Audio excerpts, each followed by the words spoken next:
বিসমিল্লাহির রহমানির রহিম। জাবালে নূর চ্যানেলের পক্ষ থেকে স্বাগতম। আসসালামু আলাইকুম। সম্মানিত দিনদার ভাই বোন বন্ধুরা, আজকে খুবই গুরুত্বপূর্ণ এবং খুবই প্রয়োজনীয় একটি আমল নিয়ে হাজির হয়েছি। এক মুহূর্তে পরকীয়া দূর।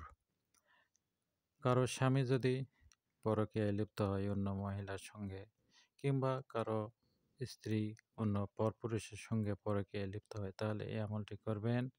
ইনশাল্লাহ খুব দ্রুত এর আসর পরিলক্ষিত হবে এবং দুই জনার নাজায়েজ সম্পর্ক দূর হয়ে যাবে। তারা নিজেরা বিচ্ছেদ হয়ে যাবে, ঝগড়া বিবাদে লিপ্ত হয়ে যাবে। স্বামী স্ত্রী ছাড়াও কারো সন্তান যদি কোনো অসৎ বন্ধুর সঙ্গে ঘোরা মেলামেশা করে এবং খারাপের পথে চলে যায়, সেক্ষেত্রেও এই আমলটি করতে পারবেন। এই আমলটি করবেন পাক পবিত্র অবস্থায়।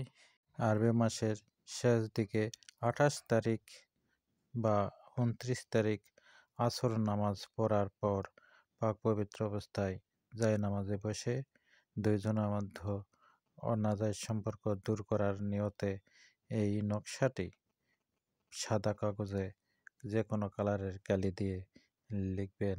লিখে নিচে ফালান বিন ফালানের স্থানে একজনের নাম, তার মায়ের নাম, এবং পরের ফালান বিন ফালানের স্থানে আরেকজন এবং তার মায়ের নাম লিখবেন।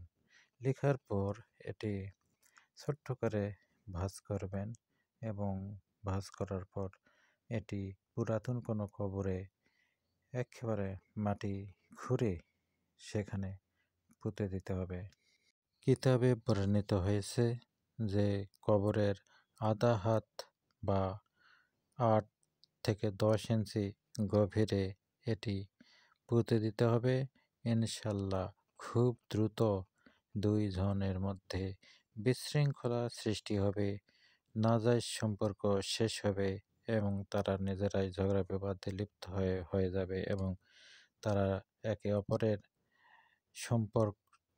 সঙ্গ ছাড়তে বাধ্য হবে এবং স্বামী তার স্ত্রীর কাছে ফিরে আসবে এবং স্ত্রী তার স্বামীর কাছে সহি খাসভাবে ফিরে আসবে এবং পরিবারে শান্তি ফিরে আসবে।